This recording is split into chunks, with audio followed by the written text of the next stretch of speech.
Welcome back, everybody. This is Brothermutant here. Today we're going to continue our journey to complete the Main Gods Saga. This is a fantastic game that has to do with leveling up a cleric and teaches you all kinds of useful stuff. So let's get into it, shall we? As you recall from our last episode, we just got to town. We've got our quests. We have, of course, people that we could talk to. Let's actually go talk to some merchants. Welcome to our tiny hamlet. Make yourself at home. You must be here because of that call for heroes the local priest sent out. He's talked about it non-stop. Good to know. Welcome to our tiny hamlet. Okay, seems to be more of the same. Pardon me, but I have much left to do today. Oh, well, my apologies. Stuck up. Just kidding. Oop, that got dark quick. Alrighty. More chicks. Hey there, come to have a look at my metalwork, eh? It's just a hunch, but I bet you're less interested in horseshoes and more interested in weapons and such. Why have you set up shop up here? Well, this isn't my shop, sir. I use a forge and a shed on my property, but up the road a bit. But I like to bring my wares here into the central square for market. He points at other merchants around the square. As you can see, it's a common practice and a bit of a social event. Yeah, what the hell? Let's see what he has for sale. Of course, right this way. View store. Alright, praise skill, you browse merchant wares. Okay, we have breastplates, chain shirts, some nice gear. A bit pricey. We have more arrows we could get, bullets and such. Not bad, not bad. Yeah, we probably could have sold some of that gear from that last episode, folks. We had all kinds of wonderful stuff, but don't think we're going to buy anything right this minute. Let us keep looking around, shall we? Now we had, of course, a captain and a fisher boy. Let's go talk to these folks. They seem to stick out like a sore thumb, so let's go see what they have to say. Yeah, that's a nice moon out tonight, too. No. Good day to you. Can you tell me about this town? Riverford, it's quiet enough. Mostly farmers, fishermen, and a few craftsmen. Maybe 80 of us in total, though with most of the area farmland, it can't be said to be a dense town. The only building of note is the temple across the way, but even it's paltry compared to the temples in the bigger cities. How's the fishing? It's been okay lately. I wouldn't say they're jumping in the boat, but I can't complain. I'm looking for a man named Brothermutant. He's a priest, but I can't believe you didn't know that from the way you're dressed. He's almost certainly to be found in the big temple on the other side of the square. Thanks, excuse me. Alrighty. Is there anything over here? No. Alright, looks like people are staying outside for this part, so I guess since this is going to be a short sojourn into the town. I wish I could live the life of an adventurer. Nothing ever happens around here. Yeah, it is pretty exciting.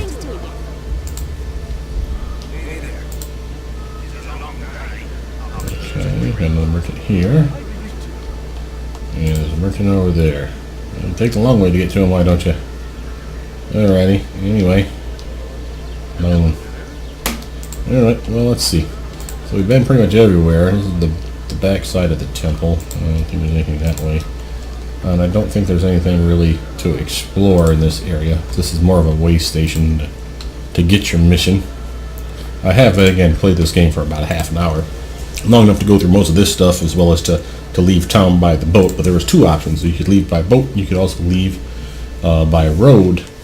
And I think we're going to try the road this time. So I'm doing something brand spanking new. Okay. So here, River Temple of Tyr. Alright, Brother Turnus, what you got to say? The temple priest is ancient by human standards. You would guess he is well over 70 and maybe even 80, and his wispy white hair hangs in tatters around a wrinkled head. His eyes were once blue, yet they are both now clouded over with a white film. Nevertheless, you have little doubt that he can see you clearly, and the overarching aura of Tyr is unmistakable in him. It is an aura that lends him a very real power that belies his fragile frame. Ah, at last you have arrived, and not a moment too soon. I was not aware that my arrival had been announced. Oh, come now. You of all people should know the ways of Tyr. Well, this is true. I have seen you in my dreams, for he has already granted me sight of the one who would come. And here you are. Ah, yes, despite my affiliation with the church, I do not often speak to others of the faith. I sometimes forget that Tyr grants knowledge beyond what mortals can know. He nods and smiles. Yes, such is understandable. Now, before we talk of the task at hand, I beg that you tell me what news you have of the church in your parts. I get so little information of the greater workings of the mother church in this backwater of Delimbier. Let's go with the first one. The church fares well. Our orders regularly battle against the forces of darkness and succeed in driving them before our might. The light of justice shines perpetual, and our numbers grow daily. Boom. That is most excellent news. Unfortunately, my own flock is small, but most of the people here are followers. Suffice it to say, there is not a lot of competition here for their affection. Praise be to you. He nods, kisses his holy symbol, and raises his eyes to the ceiling before continuing. And now the task at hand. You know of the matter? I am sorry, but I know very little apart from that it was a matter of some urgency. Very well then, I shall start from the beginning, at least so far as I know it. It is a strange tale, one of not a little mystery. Some months ago I received a visit from a friend from Longsettle who had come via Silvery Moon.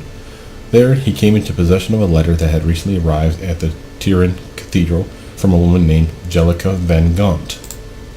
Van Gaunt is the daughter of the ruling dynasty of a small village high in the Grey Peak Mountains called Navatranasu. It is a village that has largely been cut off from civilization ever since it was founded, as near as I can tell, just over 2 centuries ago. Oh, that's a long time to be away from people. But the founder of this village was a Turin battle priest named Alred Van Gaunt, and even today the only church in town is the one he built and dedicated to the main god. So the village has maintained a spiritual tie, if not a physical one, with the mother church throughout its existence. He holds up a crumpled piece of parchment. The content of this letter is what is of interest. She claimed that her family was cursed, and she was writing to request that a priest be sent to exorcise whatever evil stalked the family and banish the curse before it was too late. Remove curse spells might come in handy. She asked why no one had responded to her before, but I didn't take this too seriously until... The priest falls silent for a moment, obviously trying to choose his words carefully. Well, I sat on the knowledge for several weeks, waiting for an official envoy of the church to come through. Anyone headed to Navatranasu would have to pass through here, but no one ever came. Slowly, I started to take the allegation that she had been ignored more seriously. Finally, I wrote to Jellica myself, inquiring as to whether any help had arrived. He pulls forth a second ragged paper from within the folds of his robe. The reply was not long in forthcoming. The letter had obviously been written in a state of extreme anxiety, for the writing was erratic and the ink had run considerably. He begins to scan the letter as he speaks. She said that no help had arrived, and wanted to know why the church had rejected all her pleas. From what little I've seen, the question may be a valid one, not to mention disturbing. She went on to say that her brother had just become the latest victim of the curse, and that she now stands alone, the last of the line of Van Gaunts. Should the curse claim her as well, the family will be wiped off the face of Faerun forever. Oh, that sucks. He quietly folds the papers and hands them to you. Here, the letters are both yours now. I plan on getting to the bottom of why she had been ignored, but that is only a secondary concern for now. She is a sister in our faith, one obviously in great need, and so the church owes her some aid. I am too old and feeble for such a trek to the mountains, however, and so I put out a call for any champion of the church to serve as an official envoy to Navatranasu. And you have heeded my call.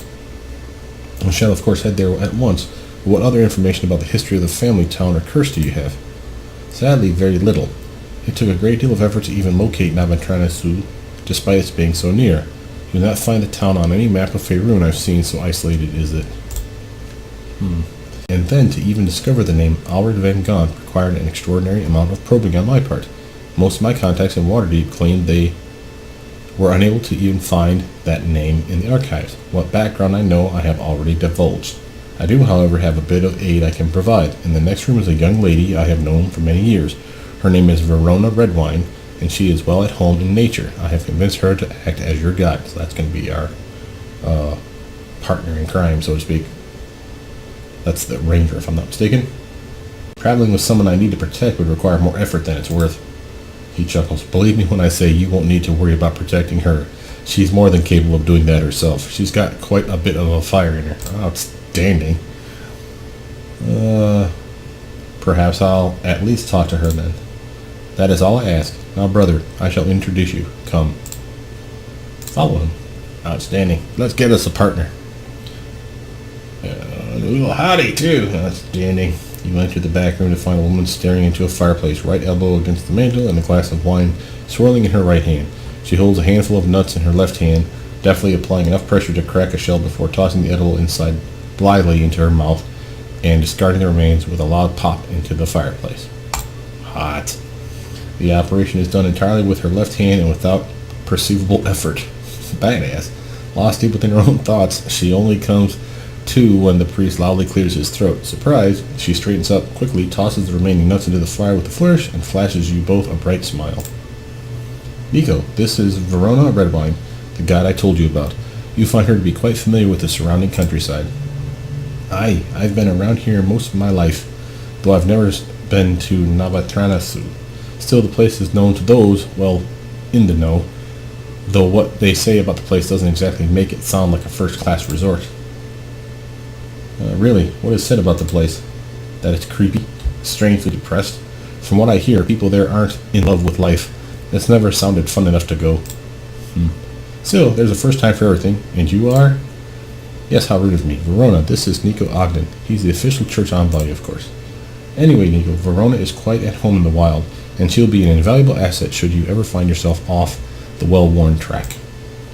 I've known her for quite some time. She's an ally of the church here, even if she is, not of the true faith. Oh, a sinner are ye. Well, we'll straighten that out of you.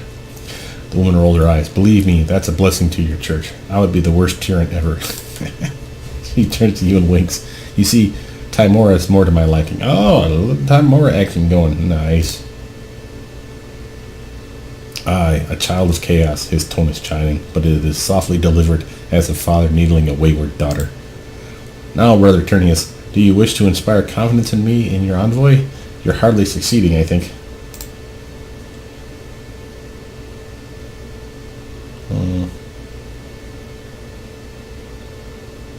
No, I am sure you're quite competent. All kidding aside, Nico, you could not be in better hands out there. Listen to her and you'll get to your destination. Verona has already begun to slide her pack onto her back and adjust the various buckles and straps on her armor. Oh, we'll get there. After that, well, that's up to you. As for me, surely there'll be a tavern somewhere where I'll be able to tumble a few tankers, lay down a few wagers. Oh, dear, help me. No, brother, in wagers, I can't quite assure you that it's Timora's help you want. Oh, I'm sure. Okay, now, both of you, out you go. I got the message, brother. Anyway, Nico, are you ready? Yeah, let's go. May Tyr's blessing go with you and his wisdom guide you. We got a journal update for that Verona Redwine. Well, let's go look at that, shall we? This is going to be funny. I like it already. Brother Ternius has told you a most curious tale. He received a letter from Angelica Van Gant, a daughter of the leading family of a small town in Grey Peak Mountains called Navatranasu. Angelica, the descendant of a Turan priest, has written several letters to the church in Waterdeep, asking for aid against a curse that has afflicted her family for generations. The exact nature of this curse is as yet unknown, but her cries have thus far gone unanswered. Brother Ternius, being too old and feeble now to go himself, has asked for a member of the Turan clergy to travel to Navatranasu to investigate this woman's claims. It seems you have a trip before you, though what lies at the end of the journey is a complete mystery. Right, and Verona Redwine, completed. Seeing that Navatranasu is located in a remote vale in the Grey Peak Mountains, quite a ways off the beaten path, Brother Ternius has secured for you the services of a guide familiar with the surrounding area. Verona Redwine seems cheerful enough, though her interest lies more with Timora, Lady Luck, than with Tyr. Outstanding. Oh, cool party. Let's take a look at our new companion, shall we? Alright. A human, level 6 ranger, so she's the same level as us, probably the same XP too. Yeah. 16 armor class to my 18, so I'm a little better armored.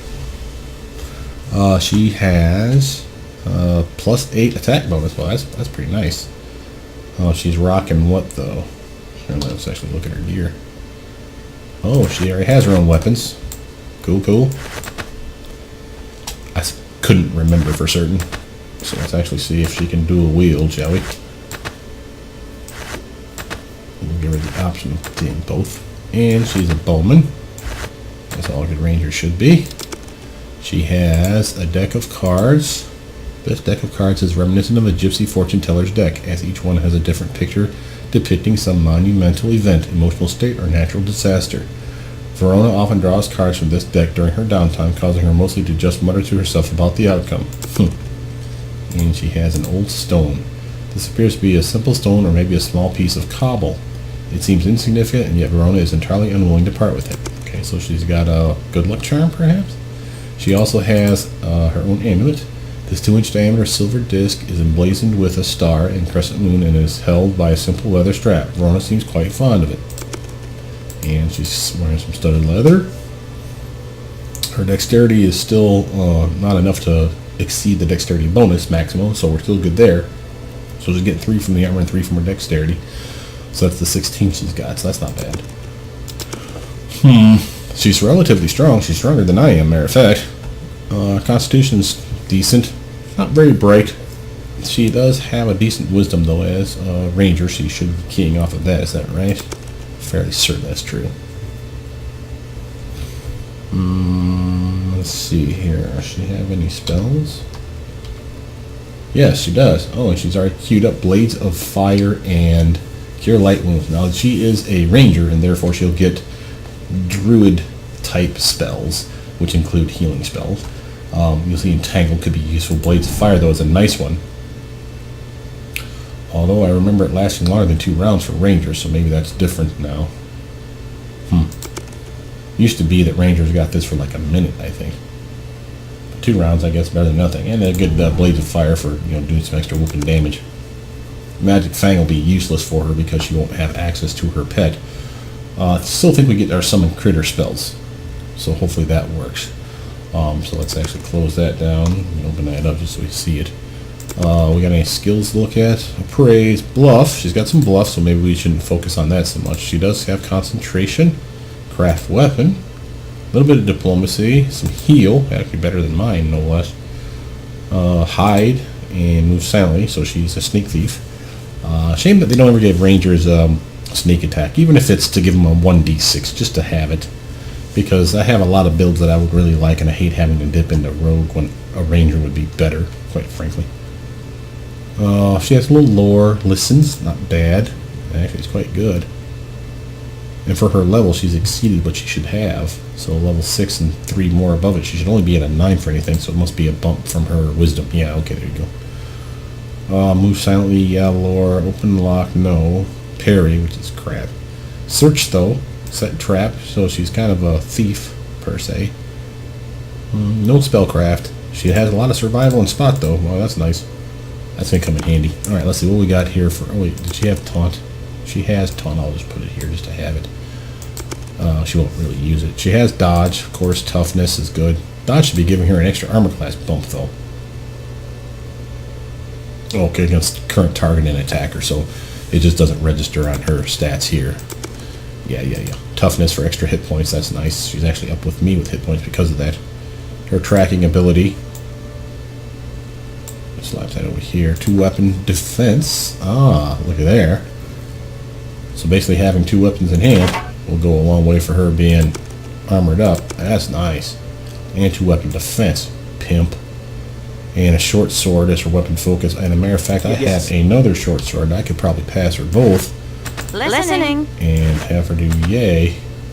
See if that does her any good. Yeah, she's better off with 2 short swords in hand. Oh, I like that. I'll take your dagger then, kiddo. Cool beans. That worked out well. Let's see. Short bow. She's one proficient in that, so that'll come in handy. Get these in her tray. She's light armor. She has a shield proficiency, but why bother really unless we're giving her a really good shield, because she gets a defense buff from having the extra weapon equipped. Favorite enemy, monstrous humanoids and orcs. 2-weapon fighting combat style, ranger, 2-weapon fighting. So that's what she's going for instead of range. That's not bad. You have need me? Outstanding. Let's do this. Okay, so we got our teamie. I will lead now. Follow. Yep. Okay. So, let's talk to her. To meet you. Yes, Nico? I noticed you had an old stone of some kind with you. What that for? That's something I've picked up off the road. It saved my life once, so I call it my lucky stone. I knew it. Lucky rock. Saved your life? In manner of speaking.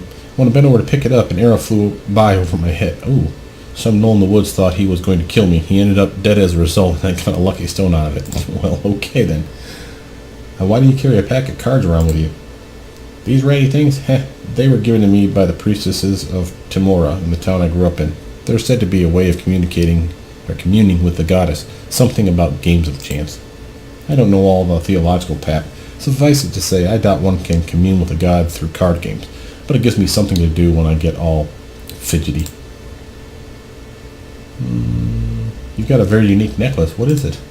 This? Oh, it's nothing. A memento of a past love, that's all. Oh, little lover boy, huh? Oh, right on. Well, then let's get out of here. Alright. So, there are two major routes to Navatrana. We can go either by land or by river. Okay, so river is what I did last time, and that's where I basically quit once we got on the boat. So let's tell me about the land route. The land route should take about a 10-day. We take the northern road out of town, but it would turn almost dead east in short order, and then eventually trend to the northeast as we head into the foothills of the Great Peaks. There's a short stretch where the path gets a bit tough to follow as we skirt the southwood, but we'll only be in true wilderness a day or two. Yeah, it's a bit longer, but it should be a relatively easy journey except for a mercifully brief stint through the mountains. And of course, there's the so-called Mountain King. Okay, Mountain King? Aye, his real name's Phineas Cethric. He's a former highwayman who was so successful in looting that he was able to pay to have a small fortress built overlooking the main pass through the Grey Peaks. Most petty thugs just outfit a cave or something, but I guess Cethric had delusions of grandeur. He actually began to style himself the Mountain King and claim lordship of the surrounding lands. The sad thing is that the pass he rules is so barren that he is not but a kingdom of goats. But he has set about taxing travelers through the pass. Well, that's not cool. Don't know how he's gotten away with it. I guess the traffic is so minimal that no legitimate government has cared enough to root him out. Anyway, if we head that direction, we'll need to pay his tax to get through. Well, we'll see about that.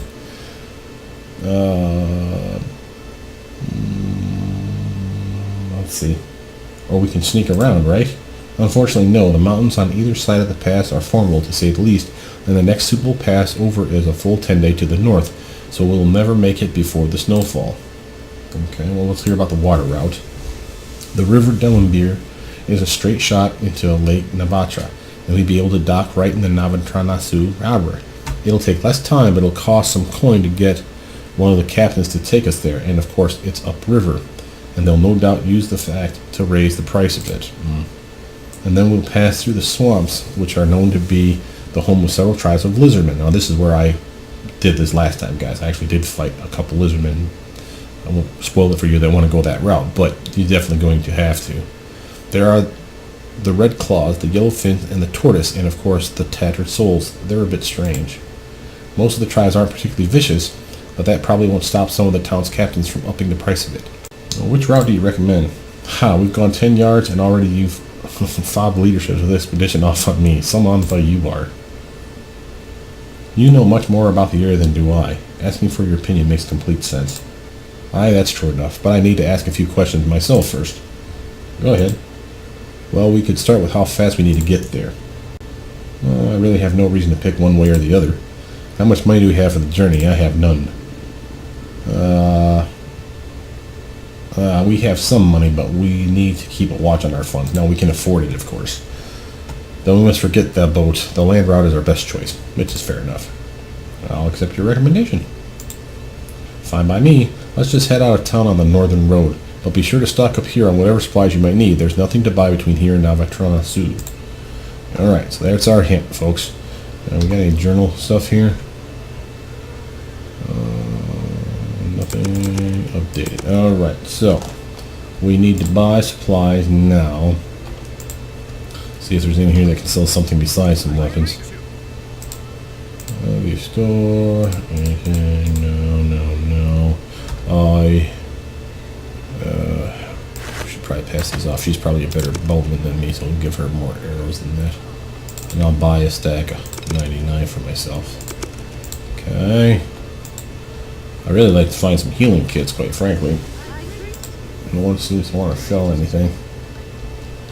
Alright, is there anybody else? We've already talked to the other folks, but we'll just check it one more time just to make sure. I'll cut this out if there's nothing that can be done here. Alright, folks, we're getting ready to leave town. There's nothing else that we could buy so far. Just weapons and stuff like that, armor. Captain would be the person you would talk to if you wanted to do the sea travel, up the river. But we're going to travel to the world map, go north. Alright, forest path. And again, you can click here, click it on the map here. So that's where we're headed to. Travel. Okay, so we've been together about a day and you've not yet told me why or how you came upon this mission. Well, let's go with the order. When the head of my order received a letter from the temple in Riverford and sent me to answer it. Ah, then you must be important if you would be sent alone into the unknown. Yeah, more likely than not, this is the answer. You might want to revise that notion. Riverford is not so large that it garners much attention at all from the outside world. I represent but a token effort. You don't seem upset by that. I'm still fairly new to the church. This is my chance to make a name for myself. She only nods in contemplation, and the two of you walk a ways in silence. Noises. So how did you get roped into this? Me? Oh, I didn't get roped into anything. I've known Brother Ternius for years. At least 7 or 8 now. We've both helped each other out on occasion, so when he asked me to do this favor for him, I was more than happy to do so. So I know that at the end of a journey there's a woman who claims her family is cursed, and that her brother died or went missing or something. Brother Ternius told me all of that, but can you shed any further light on the subject? No, I'm sorry, I only know what was in the letters myself. Do you mind if I read them? The letters, I mean? Sure, here you go. She takes a moment to eagerly read the words, brows furrowed, at last biting her lip nervously. She hands the missives back to you. That doesn't give us much to go on. It's one big mystery for now. She does imply that she's written several letters without reply, though, so maybe she was a little too cynical about receiving a response to give all the details at this point. Well, that's true. Well, that may be. Suddenly the calm scene is disturbed. Oh! A-tag. Yeah! Let's get us some meat. What the?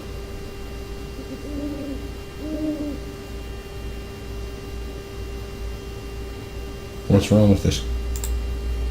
Plenty by the looks of it. Shh, quiet, it's all right. I'm a friend. Poof, and it's gone. Ooh, whitetail too. Nice. Verona stares after the deer for some time, her face pensive. Why so concerned? That deer was spooked, badly, and exhibited neither the look nor the reactions of flight from a predator.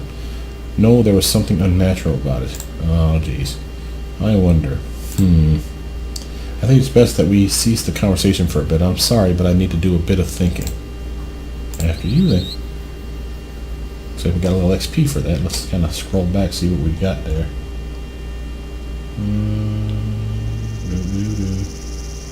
Lots of stuff.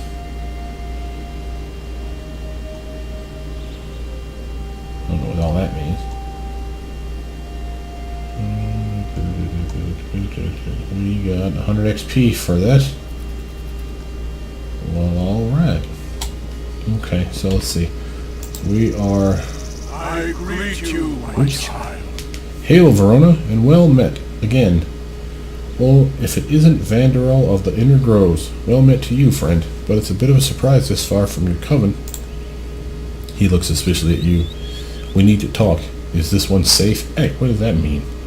I'm from the church, buddy. Of course I'm safe. I would think so, unless it's secret to the forest. He's a tyrant. Yeah. Ah, that is okay then. Well met, tyrant. As Verona said, I am Vanderel of the Inner Groves, a guardian of the High Forest.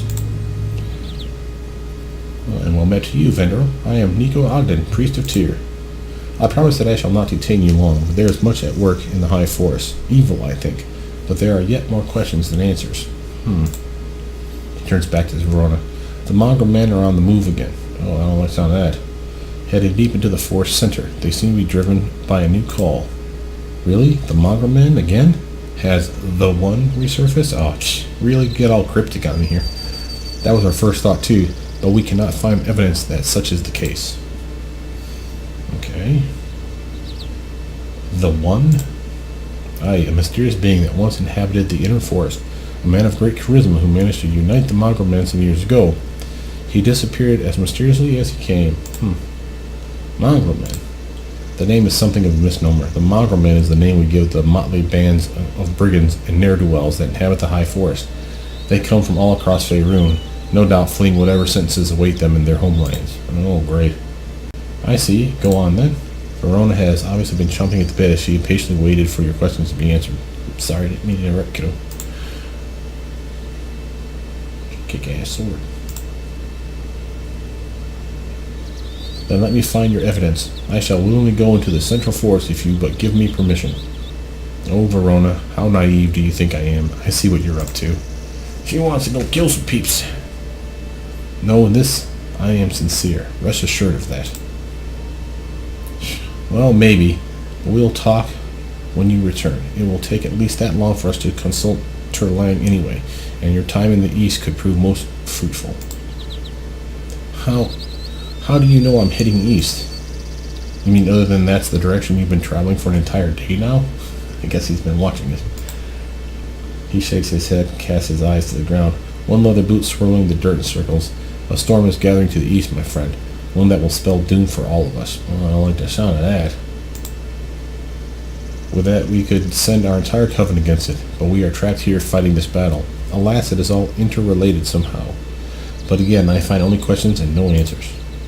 And now I have already been too long.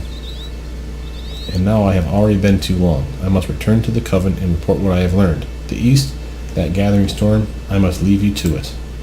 Oh, I almost forgot. Be wary of Than. Than? Why? Secrets soar on the winds, and the eyes of the hawk are sharp indeed. I have it on the best of authority that all is not well with him. But alas, I can only report what I hear. You must make the final call. Who knows Than? And so I bid you farewell. Go with the blessings of Maliki, and may Timor's luck guide you true, Verona. As for you, my new friend, may Tyr guide your path and grant you the wisdom and power you will need. Oh, yes, he will. Thank you, Vandrel, and farewell. Verona watches the druid leave without further sound. Undoubtedly, she seems disturbed by the conversation. Who's Than? Do us both a favor, Nico, and forget you heard any of that. She walks away, and it's obvious this conversation is over. Well, shit. I just pissed her off, huh? Sorry about that. To the world map. I'm assuming that's where we're going, right? Forest clearing. What? The plot thickens. Alright. Won't be very long now until we put the high forest behind us. Soon it'll be nothing but hills and mountains. It's a different type of beauty, but one I'm far less familiar with.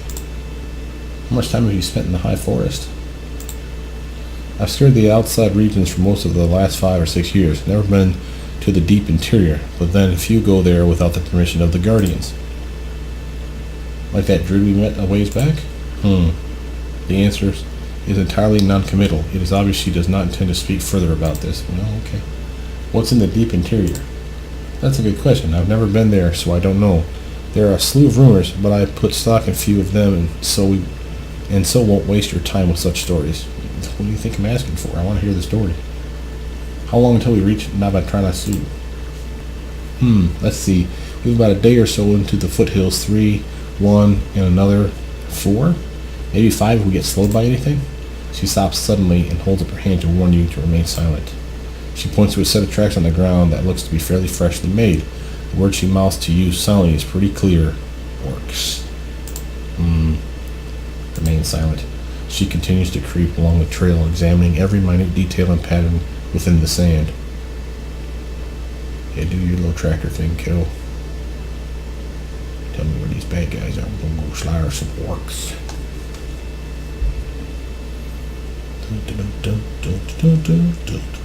Sneaky, sneaky, sneaky. Looking for a bad guy. Here we go. Finally, she stands again and turns to you. Well, we're in luck. The tracks are a few hours old at least, and they appear to have gone up this path to the north a bit into the forest. How many? Something like 5, maybe 1 or 2 more, maybe 1 or 2 less. So we're looking at 3 to 7.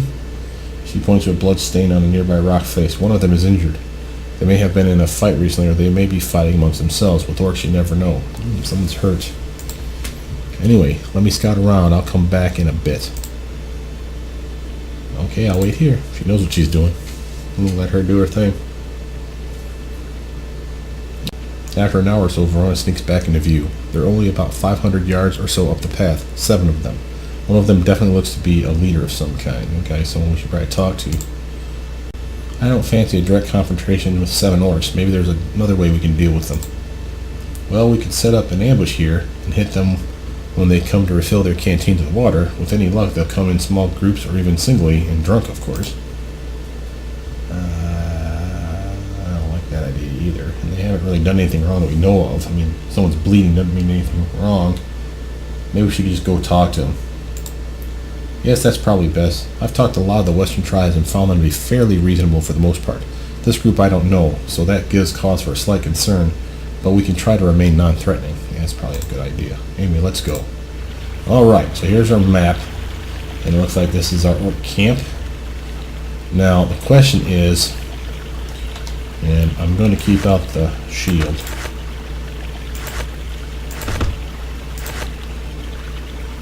Likewise, we're going to go in unarmed. I don't know that will key anything, but I think that's probably the best call here. Now, I can buff up, and maybe we should do so. Now, first off, I'm 18, she's 16, and she can go to 17, so really, if I wanted to, I want to make sure that we're both powerfully built for this fight, if there is one. I suppose protection from evil. We'll slap that on her. She's probably a better fighter than we give her credit for. Her attack bonus is actually better than mine, as you can see, and that's even unarmed. Slap these on her, and yes, they go down, but it's because she's dual wielding them. If I was just going single, you can see I'm even better off at a +9, so she can really put the whooping on something at a decent swing. Yeah, it's glitching, it's just not showing it. Okay, well, let's do it like that. I will lead now. Alright, now this video has gone on a decent amount of time. We haven't really done a whole lot, but I think before we get into this orc camp, we should do a quick save and ender here. But with that, my name's Brothermutant. Please like, subscribe, comment down below, and I'll see you guys soon. Bye now.